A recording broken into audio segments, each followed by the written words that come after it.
Go ahead. Okay, so Morgan, do you want to give us a little bit of information about being diabetic, just about yourself? So when I was 15 months old, it was in the summer. My mom noticed that I was like wetting through diapers a lot, and I just would lay there like I wasn't acting like myself, and she took me to the emergency room, and they checked my blood sugar, and my mom, I don't remember, but my mom said like, the nurse was like, this isn't right, we have to do it again, and checked, and like my blood sugar was over like 600. So I was rushed to Syracuse, and that's where I go to the doctor at the Joslin Diabetes Center.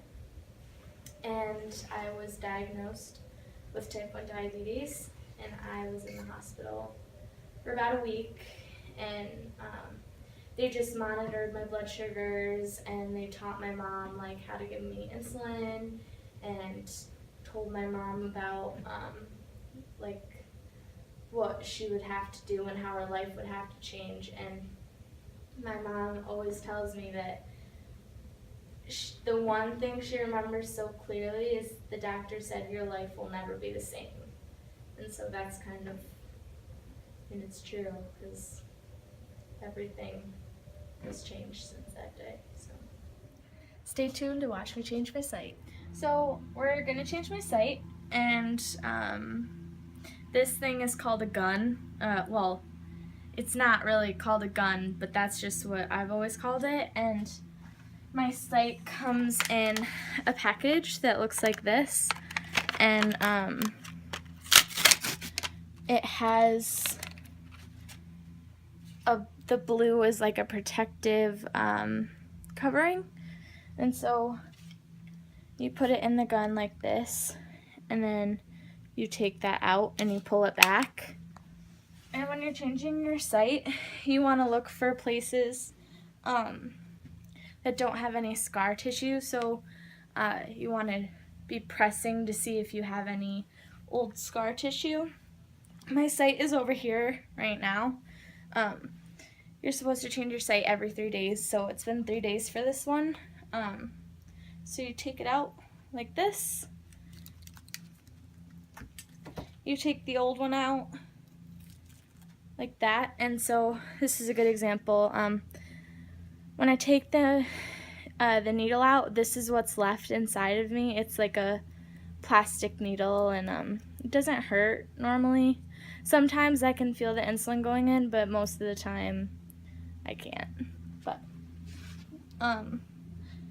over here feels good, so I'm gonna put it here. Press this down. I always start with the top first. So you take the coating off like this, press it down,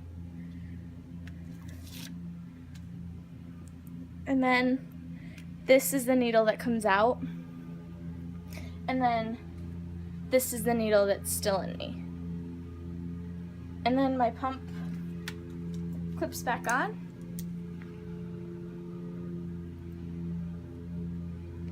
Like that. Yeah. Okay, so what are some of the biggest complications that you've encountered? Well, I have to go to an eye doctor more frequently than you guys, because with high blood sugars, it affects your vision.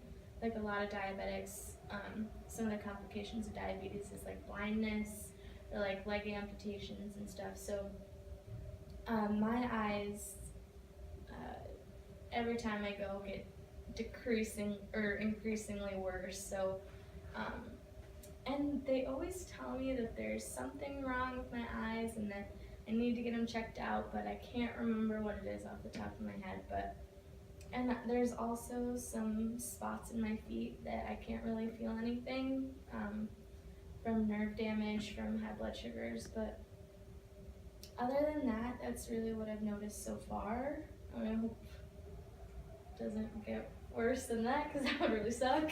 So like with other complications, like anything socially either, or just like anything in general? Oh yeah.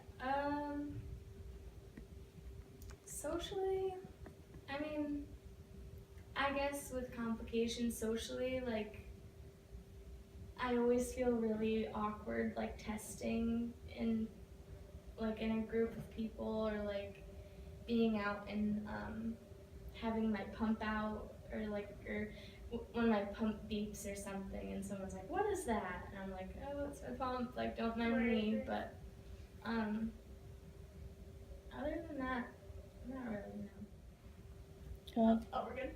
Okay, so is it more difficult living on campus for you and eating like at the Geyser than it is being at home and eating food there?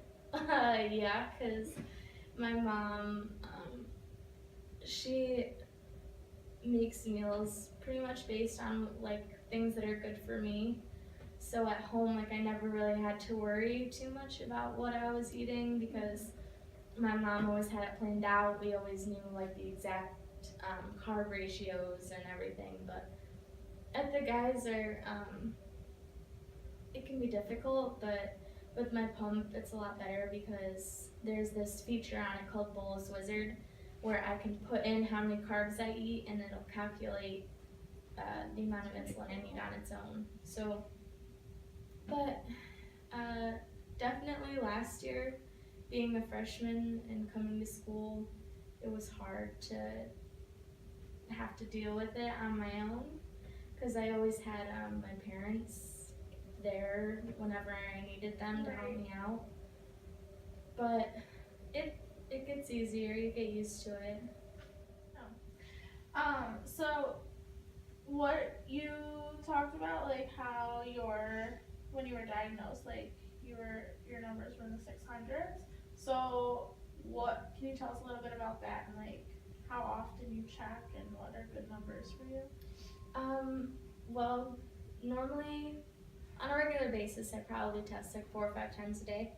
But if I'm having trouble or like if I'm sick or if the weather's hot or if I'm stressed out, that can really influence my sugars. And so I'll test when I'm not feeling good or like whenever I feel like my sugars are going up or down. But typically a good number for me is probably anywhere from like 140 to 180, and that's actually pretty high for you guys, for like people without diabetes.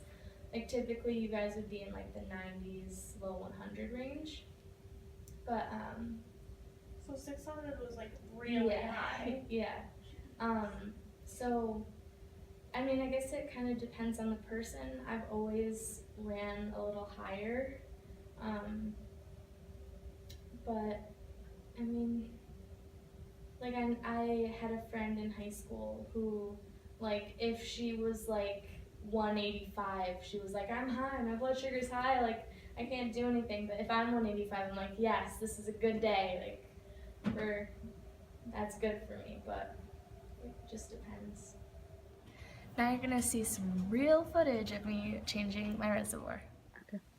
So my reservoir is getting low and my pump tells me right there that it's low. So first I take the old reservoir out like that, and in here there's like a thing that can move and will push it up, and as the reservoir gets lower and lower, the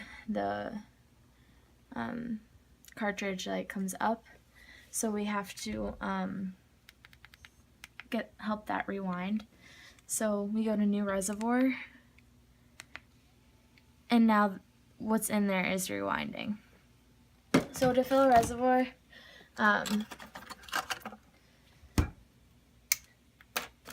this is what I'm referring to. We call this a reservoir. So I always pull down and push it back up to try to get all the air out. And then as you pull down, you want to make sure you're clicking the air bubbles out. It's okay to have a few little ones in there, but the big ones you want to make sure you get out. So this reservoir will last me probably 3 or 4 days, depending on how my numbers are. They generally last like 3 or 4 days. But you fill it like so. Make sure all the bubbles out. And then you clip this on and you wait to hear the little click so you know it's on tight. Put it back in here. And to make sure it'll work, you have to wait to see a little bit of insulin fall out on the screen. If you see that, that's how you know it's gonna work, and it did. So my reservoir is all So full. do people treat you differently once they find out that you have diabetes? In elementary school, people did, like, you know how kids are, like, what? Oh my god, you can't go near her, like, you'll get sick or whatever. But in high school and even in college, like, people know more about it, so they're like, oh, like, wow, that sucks, but it's not like as a big of a reaction as it used to be. But I know, like, a lot of my teachers would be like, Morgan, if you ever feel sick, you know, you just step out of the room. Like, you do what you need to do. But, like, if another kid was eating in class, I'd be like, put it away. But if I was eating it, they'd be like, oh, it's okay. You just take your time and stuff like that, which, I mean, it's pretty cool, but it always made me feel like apart from my classmates. Yeah. But other than that, people are normally pretty good about it. Do you think, like, people are kind of hesitant to offer you, like, I don't know, if there's, like, snacks people bring in? Yeah. Are they, like, hesitant to offer you? Yeah, I have a friend whose grandparents were like, I feel so bad eating this in front of you, and, like, would be eating and drinking stuff, but, like, would be like, sorry, I can't offer you this. And they'd be like, how about some water? And I'd be like, all right, well, thanks. But I think with getting older, I've been able to be more vocal about, like, what I can and can't have, and I think that's really helped with people, because people just are like, oh, I don't know, like, want to be careful. But if I'm forward about it and say, like, no, this is fine, I'm good, like, I can have this, then they're more relaxed about it. Do you feel like diabetes controls your life? Yeah. Well, I mean, it's kind of a difficult question, because there are times when I definitely was like, why me? Growing up, and I had an episode around 9th grade where I just was not taking care of myself, and I was having a lot of issues, and I just was like, this isn't my life, I don't want it to be my life, kind of thing. But now, like, I accept it, and I don't remember a life before it, so it's really all I know. So yeah, it kind of controls my life, but at the same time, it doesn't, because it's all I know. It's a lifestyle. Yeah.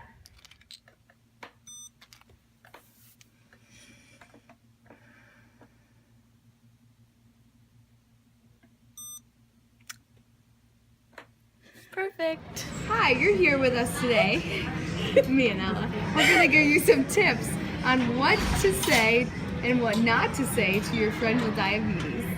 And what to eat and what not to eat when you do have diabetes. Is that what you're saying? Oh, I'm gonna get over it.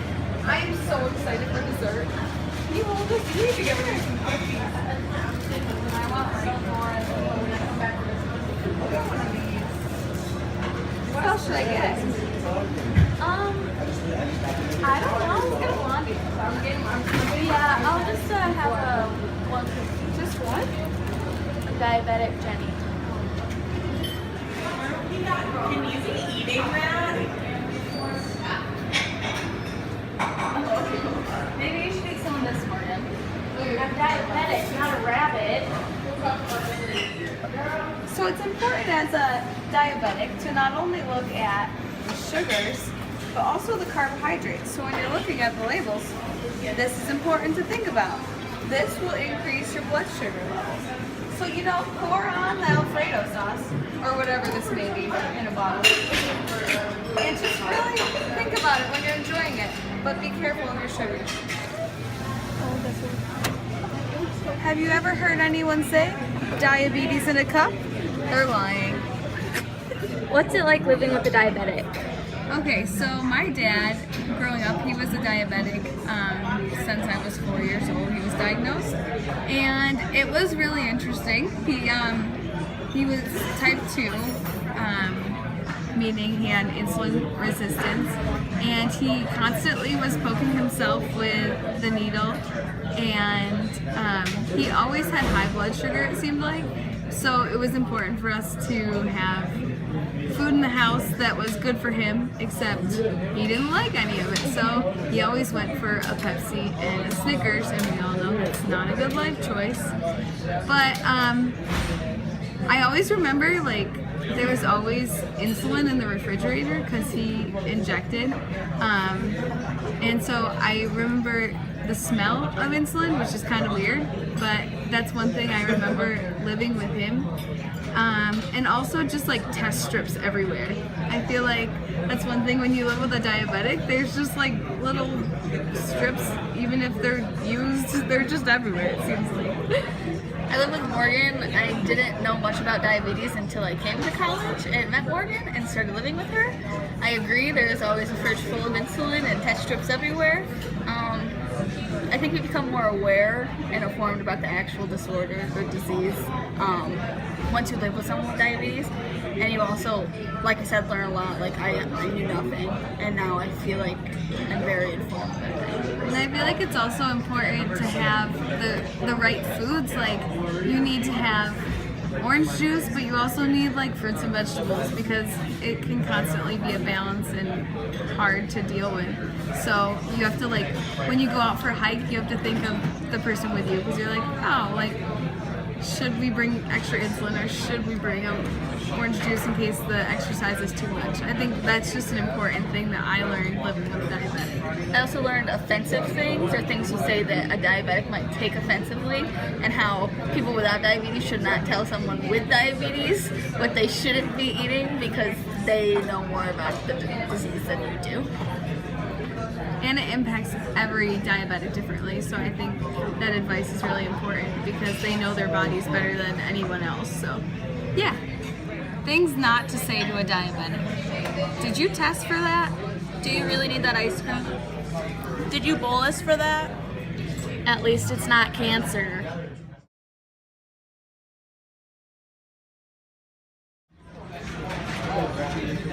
Oh, we're going? Don't record this part. Bloopers. Okay. Jokes. Okay, so do people treat you different? Go ahead. Okay, so they'll treat Yes! Glycemic shock. Is that what it's called?